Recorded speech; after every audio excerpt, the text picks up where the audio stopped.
Hello ಎಲ್ಲರಿಗೂ ನಮಸ್ಕಾರ. ನನ್ನ ಕಾಲ್ಪನಿಕ ಕಥಾಲೋಕ ಯೂಟ್ಯೂಬ್ ಚಾನಲ್ಗೆ ಸ್ವಾಗತ. ಇನ್ನು ಯಾರೆಲ್ಲ ಸಬ್ಸ್ಕ್ರೈಬ್ ಆಗಿದ್ದು ಬೇಗ ಸಬ್ಸ್ಕ್ರೈಬ್ ಆಗಿ, ಹಾಗೆ ಮುಂದಿನ ಅಪ್ಡೇಟ್ಸ್ ಗಳಿಗಾಗಿ ಬೆಲ್ ಐಕಾನ್ ಅನ್ನು ಒತ್ತುವುದು ಮರೆಯದಿರಿ. ಶೇರ್ ಕಮೆಂಟ್ ಮಾಡೋದು ಮರೆಯದಿರಿ. ಈಗ ಯಾರು ಎಂದುಕೊಂಡು ಬಾಗ್ಲು ಕಡೆಗೆ ನಡೆದು ಬರ್ತಾ, ಅಪ್ಪ ಬೇಗ ರೆಡಿಯಾಗಿ ತಿಂಡಿ ಮಾಡಿ, ಚೋಟು ರೆಡಿ, ನೀನು ಬೇಗ ಬಾ ಎಂದು ಹೇಳ್ತಾ ಬಾಗ್ಲು ತೆರೆದವಳು ಅಲ್ಲಿದ್ದ ಲಂಕಾಧಿಪತಿನ ನೋಡಿ ವಿರಾಟ್ ಸರ್ ಎಂದು ಗಾಬರಿಯಿಂದ ನೋಡಿದು, ಅಪ್ಪ ಮನೆಯಲ್ಲೇ ಇದ್ದಾರೆ, ವಿದ್ಯುತ್ ಕೂಡ, ಚೋಟು ರಾವಣ್ ಕೂಡ ಎಂದುಕೊಂಡು ಅಳುಮೊಗ ಮಾಡಿ ನಿಂತಾಗ, ಹಾಯ್ ಬಂಗಾರಿ ಎಂದು ಹಾಯ್ ಮಾಡ್ತಾ ಒಳ ಬಂದನು ವಿರಾಜ್. ನೀವು ಊಟಕ್ಕೆ ಬರ್ತೀನಿ ಅಂದು ತಿಂಡಿಗೆ ಬಂದಲ್ಲ ವಿರಾಜ್ ಸರ್ ಎಂದಳು. ಊಟ ತಿಂಡಿ ಎರಡೂ ಮಾಡಬೇಕು, ಆರೋಗ್ಯಕ್ಕೆ ಒಳ್ಳೆಯದು ಅಂತ ನ್ಯೂಸ್ ಓದ್ದೆ ಕಣೆ, ಹಾಫ್ ಶರ್ಟ್ ಬಂದೆ ಎಂದವನು ಸೋಫಾ ಮೇಲೆ ಕುಳಿತ. ಏನು ಮಾಡ್ತಾ ಇದ್ದೀರಾ ವಿರಾಜ್ ಸರ್ ಎಂದಳು. ಏನೇನೋ ಮಾಡೋ ಮೂಡಿದೆ, ಆಲೋಚನೆ ಮಾಡ್ತಾ ಇದ್ದೀನಿ ಏನು ಸ್ಟಾರ್ಟ್ ಮಾಡಲಿ ಅಂತ ಎಂದ ಕಣ್ಣೊಡಿದು. ಸಿರಿ ಯಾರಮ್ಮ ಬಂದ್ರು ಎಂದು ರಮಣಕಾಂತ್. ಅಕ್ಕ ತಿಂಡಿಗೆ ಬರ್ತಾ ಇದ್ದೀವಿ ಎಂದು ವಿದ್ಯುತ್. ಫ್ಯಾಮಿಲಿ ಜೊತೆ ಬ್ರೇಕ್ಫಾಸ್ಟ್ ಮಾಡೋಣವಾ ಬಂಗಾರಿ ಎಂದು ಮೆತ್ತಗೆ ಅವಳ ಬಳಿ ಬಂದು ಹೆದರಿಕೆಯಿಂದ ಬೆದರುತ್ತಿದ್ದ ಅವಳ ತುಟಿ ಹಿಡಿದು, ಏನಂತ್ಯ ಎಂದಾಗ ಗೊಂಬೆ ರೀತಿ ನಿಂತು ಬಿಟ್ಟಳು ಸಿರಿ. ಆದರೆ ಯಾವಾಗ ಮಗನು ಐ ಆಮ್ ಆಲ್ಸೋ ಕಮ್ಮಿಂಗ್ ಮಮ್ಮು ಎಂದು ಜೋರಾಗಿ ಹೇಳಿದ್ದು ಕಿವಿಗೆ ಬಿತ್ತೋ ಆಗ ಎಚ್ಚರಗೊಂಡು ಲಂಕಾಧಿಪತಿ ಮುಖ ನೋಡಿದ್ಲು. ಯಾವುದೋ ಮಗು ವಾಯ್ಸ್ ಅಲ್ವಾ?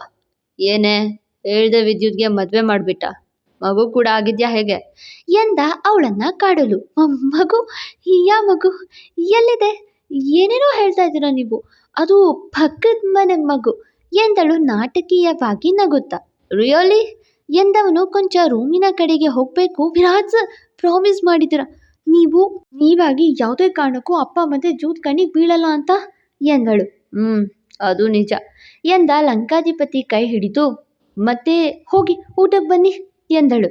ಹಸಿವಾಗ್ತಿದೆ ಕಣ ಆಪ್ಷರ್ಡ್, ಕಂಡ ಹಸುವು ಅಂತ ಬಂದಾಗ ಉಪವಾಸ ಇರು ಅನ್ನೋದು 7 ಜನ್ಮಕ್ಕೂ ಪಾಪ ಕಣೆ ಎನ್ನುತ್ತಾ ಅವಳ ಬಳಿ ಬಂದು, ನಾನೇನು ನಿನಗೆ ಆ ರೀತಿ ಹಸುವು ನೀಗ್ಸು ಅಂತಿದ್ದೇನಾ, ಜಸ್ಟ್ ಈ ರೀತಿ ತಾನೆ ಎಂದು ಹೇಳುವಾಗ ಸಿರಿ ಉಸಿರು ಬ್ರೇಕ್ ಫೇಲ್ಯೂರ್ ಆಗಿರೋ ಕಾರಿನ ಹಾಗೆ ಓಡ್ತಿತ್ತು.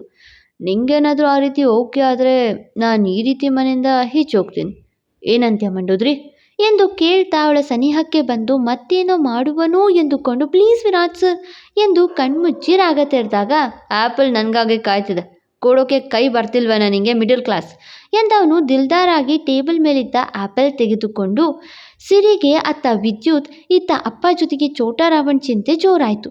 ವಿರಾಟ್ ಸರ್ ಏನು ಮಾಡ್ತಾ ಇದ್ದೀರಾ ತುಸು ಜೋರು ಮಾಡಿದ್ಲು. ಆ್ಯಪಲ್ನ ಹೀಗೆ ತಗೊಂಡು ಹೀಗೆ ಕಚ್ಕೊಂಡು ತಿಂತಾ ಇದ್ದೀನಿ ಎಂದು ತೋರಿಸಿದ.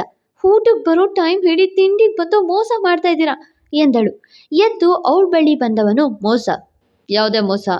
ಯಾರ ಬಗ್ಗೆನಾದರೂ ಹೇಳ್ದೆ ಈ ಬ್ರೈನ್ ಅನ್ನೋ ಡಬ್ಬಿಯಲ್ಲಿ ಮುಚ್ಚಿಟ್ರೆ ಅದು ಮೋಸ, ಯಾರಿಂದ ಯಾರನ್ನಾದರೂ ಈ ಕಣ್ಗಳಿಗೆ ಕಾಣದ ಹಾಗೆ ಬಚ್ಚಿಟ್ರೆ ಅದು ಮೋಸ, ಇದ್ದಿದ್ದು ಇಲ್ಲದ ಹಾಗೆ ತಲೆ ಕೆಳಗೆ ಮಾಡಿ ಹೇಳಿದ್ರೆ ಅದು ಮೋಸ ಎಂದು ಹೇಳ್ತಾ ಹತ್ರ ಬಂದು, ನೀನೇನಾದರೂ ಮುಚ್ಚಿ ಬಚ್ಚಿಟ್ಟಿದ್ಯಾ ಬಂಗಾರಿ ಎಂದ ಒಬ್ಬು ಹಾರಿಸಿ.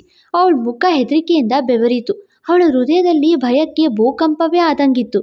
ಹೇಳೆ, ಮೋಸ ಮಾಡಿದ್ಯಾ ನನಗೆ ಎಂದ. ಇಲ್ಲ ಎಂದಳು ಹೆದರುತ್ತಾ. ಯಾಕೆ ಸುಳ್ಳು ಬೊಗಳ್ತಿದ್ಯಾ, ಮೋಸ ಮಾಡಿಲ್ವಾ ನೀ ನನಗೆ ಎಂದು ಕೊಂಚ ಸಿಟ್ಟಾದಾಗ, ವಿರಾಟ್ ಸರ್ಗೆ ಚೋಟು ಬಗ್ಗೆ ಗೊತ್ತಾಯ್ತಾ ಎಂದು ಗಾಬರಿ ಆದ್ಲು.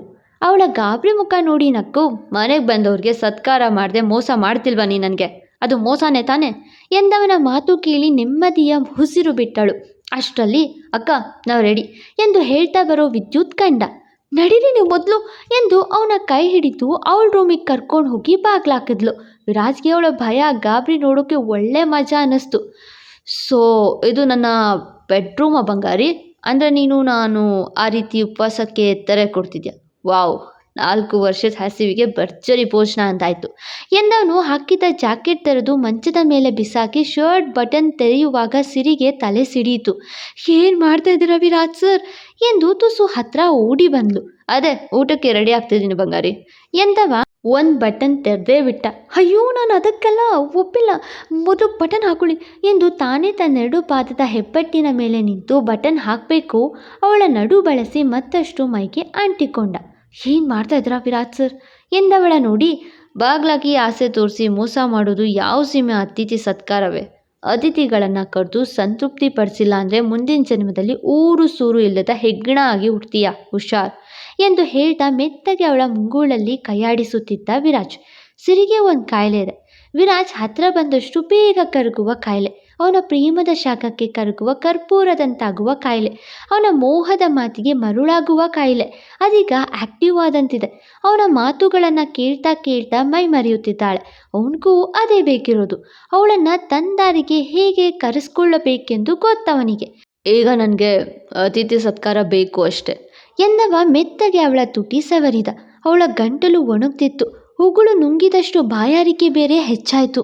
ನಾನು ಬಾಗಿಲ್ ಹಾಕಿತ್ತು ಎಂದು ಆಕೆ ಮಾತಾಡ್ತಿದ್ರು ಅವನ ತುಟಿ ಅವಳ ತುಟಿಯನ್ನು ಸಮೀಪಿಸಿತು.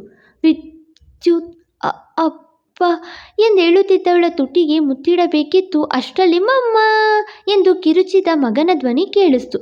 ವಿರಾಜ್ ಆ ಧ್ವನಿ ಬಗ್ಗೆ ಸಿರಿನ ಪ್ರಶ್ನೆ ಮಾಡಲು ದೂರ ಸರಿಯುವಂತಿದ್ದ. ಅಷ್ಟರಲ್ಲಿ ಹೆದರಿದ ಸಿರಿ ಅವನ ಮಾತುಗಳಿಗೆ ಬೀಗ ಹಾಕುವಂತೆ ಅವನ ಕಾಲರ್ ಹಿಡಿದೆಳೆದು ತುಟಿಗೆ ತುಟಿ ಸೇರಿಸಿದ್ಲು. ಅವಳ ಅಚಾನಕ್ ಮುತ್ತಿಗೆ ವಿರಾಜ್ ಕೂಡ ಅಚ್ಚರಿಯಾಗಿದ್ದ. ಆದರೂ ಸಿಕ್ಕ ಅವಕಾಶವನ್ನು ಬಿಡ್ತಾನ? ಜೇನುಂಡುವ ದುಂಬಿಯ ಹಾಗೆ ತೊಂಡಿಯ ಜೇನು ಸವಿದ.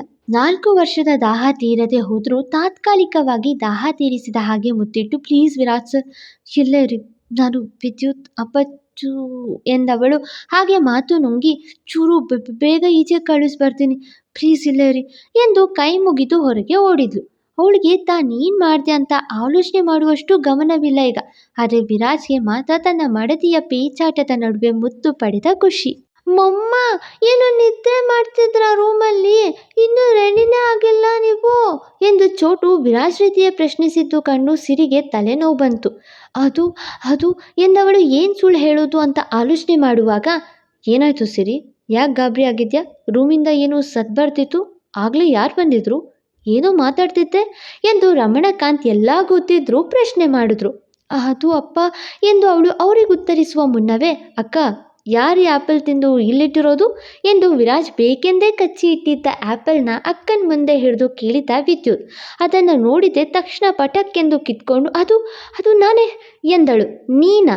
ಬೆಳಿಗ್ಗೆನ ಆ್ಯಪಲ್ ಯಾವಾಗಿಂದ ತಿನ್ನೋಕೆ ಶುರು ಮಾಡಿದೆ ಎಂದು ಮರು ಪ್ರಶ್ನೆ ಮಾಡಿದಾಗ, ಮಮ್ಮ, ನನಗೆ ಚಳಿ ಆಗ್ತಿದೆ, ನಿಮಗೆ ಶೆಕೆ ಆಗ್ತಿದ್ಯಾ ಎಂದು ಪ್ರಶ್ನೆ ಮಾಡಿದ ಚೋಟು. ಅವಳ ಮುಖದ ತುಂಬ ಸುರಿಯುತ್ತಿದ್ದ ಶೆಕೆ ನೋಡಿ ರಮಣಕಾಂತ್ ಹಾಗೂ ವಿದ್ಯುತ್ಗೆ ಒಳಗೊಳಗೆ ನಗು.